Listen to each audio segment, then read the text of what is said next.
Alrighty, welcome back everyone. We just talked about a couple of those games coming up in the next couple of days. We got Syracuse Pitt coming up tomorrow. We also have Boise State UNLV on Friday, and we have some very, very fun ones. I do think Syracuse ends that Pitt run. I do think Boise State continues their run towards the CFP with a huge win over UNLV, but both incredible games. I think they might just end up being some of the games of the weekend. But we will get to all the other ones later on in the week. But we got to talk about some chaos teams. What are the teams that can cause all of the chaos down the stretch of the season? Because we have about 5 weeks left, I believe. I'm getting lost in all of the craziness. But I believe we have 5 weeks left in the season. And there's plenty of things that can happen in those 5 weeks, and there's definitely some teams. I want to go 2 per conference and kind of just break down the different reasons why I think they could throw a lot of wrenches into the works in this one.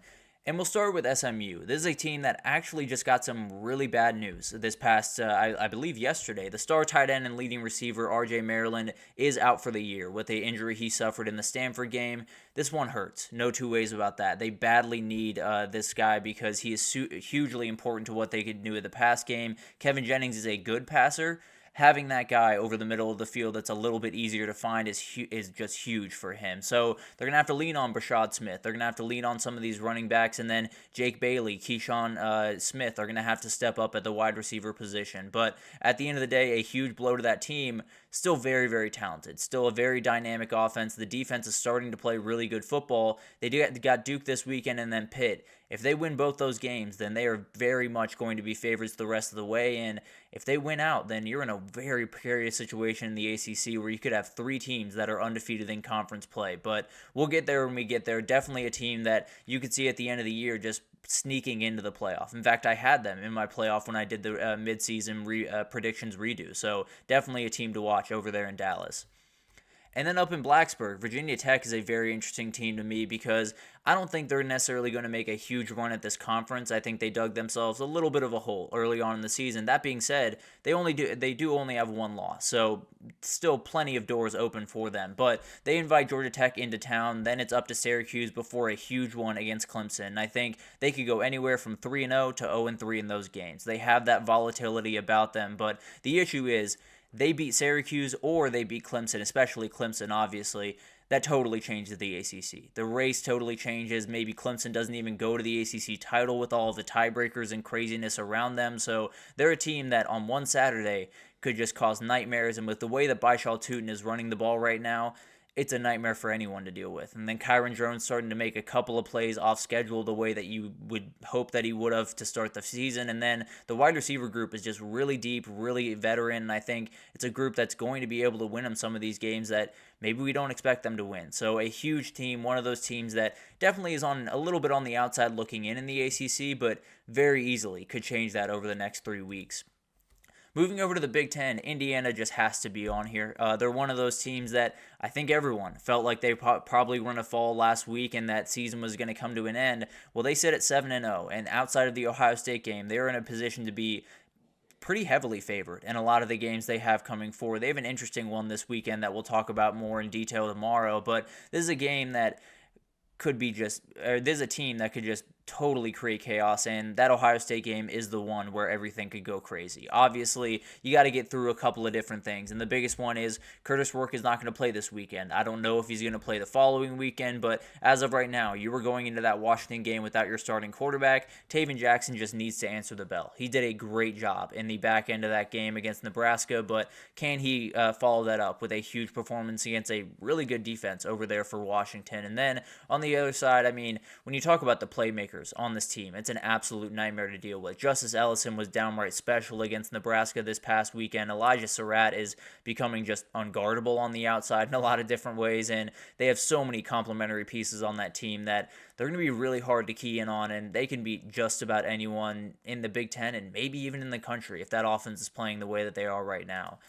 And then Wisconsin is a very, very interesting team to watch because it starts this weekend. They got Penn State coming to town. We will break down that game in full tomorrow. I can promise you that. But it's going to be one of those games where they win that one. The entire Big Ten is totally different than the way that we thought it was going to be. Penn State might be on the outside of the CFP looking in because that Ohio State game's coming up. You lose that one, you're at 10-2, and I'm finding more and more that might just be the chopping block as we get into the CFP. But at the end of the day, it's one of those huge ones, and you got excuse me, I apologize. And then you, after a week that you have a little bit of a break, you got Oregon coming to town, and another place where you can create a little bit of chaos. So this is a team that a little bit more circumstantially, just the teams that they play Penn State, they play Oregon. You're obviously going to be able to throw a wrench into the works. And frankly, I'm not going to outright make this pick, but wouldn't be crazy to me if they were able to win at least one of those games. But then the thing to talk about here is Tawee Walker. He's been incredible, top 90 yards in the last 3 games. He's very, very important to what they can do. And if they can eliminate some of the turnover issues they've dealt with in the last 3 games,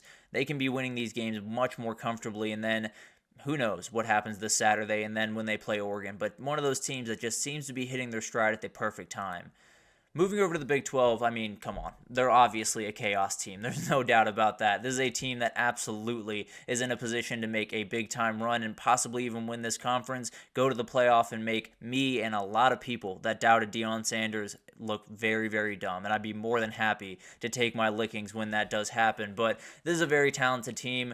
They got to have Travis Hunter. I feel very, very confident that they're not going to be able to get through the rest of the season unscathed without him on the field pretty consistently. That is your best wide receiver. That is your best corner. If he is not going to be on the field for half of every game going forward, I just feel like you're going to get got at some point. I just cannot get that out of my head. Now, it's very possible that you don't. They played really good football without him, so it's not necessarily crazy to think that they could do it without him, but let's be honest. He's the best player on that team, and he badly needs to be on the field. They do go to Texas Tech and play Utah at home. I don't think there's necessarily a spot where they could totally shake things up, but absolutely. If they were the team that was standing at the end of this, at the end of the craziness that is the Big 12 this year, it would be quite the story and definitely would be the chaos team out there. And then Cincinnati, a team that they're actually playing Colorado this upcoming weekend, so something to watch there. But another chaos team, and it would start this weekend against Colorado, but also they go to Iowa State and to Kansas State towards the end of conference play. That is a place where they win any one of those. The entire Big 12 turns on its head, and Brendan Sorsby's been at the very center of it. And forgot where he transferred from yesterday. It was Indiana. I could not believe I forgot that, but he transferred in from Indiana, has been awesome this year.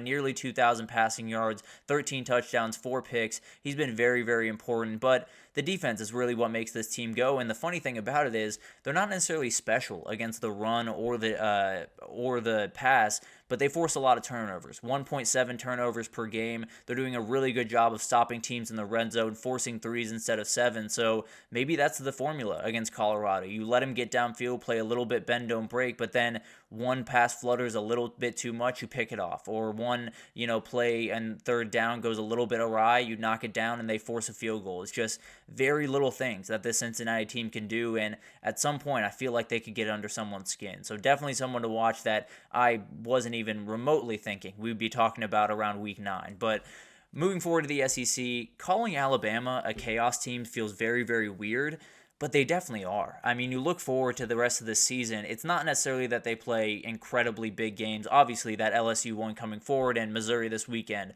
are going to be massive, but this is too talented of a team just to go out with a whimper. I feel very confident in that. Now, they got a lot of things to figure out. That offense needs to get in a better rhythm. Jalen Milroe needs to be more healthy going forward. But at the end of the day, it's hard for me to say that Alabama is just going to kind of fade into oblivion this year, lose to Missouri, lose to LSU, and be an 8-4 team at the end of the day. So they're one of those teams that if they can win in Death Valley, the entire SEC goes crazy. They probably get back into the CFP race. But at the end of the day, we've proven that you can just ambush teams. Alabama has the ability to just come out there, put up 21 points before you even know what happened, and then be able to win a game on crazy circumstances. But the reality is, I don't think you're facing another Georgia. So if they're able to ambush LSU, if they're able to ambush Missouri this upcoming weekend, maybe they can get that win, and then they just have to limit mistakes. That's the big-time thing here. If they can do all those things, they could win out, be very much in the CFP conversation, and in that path,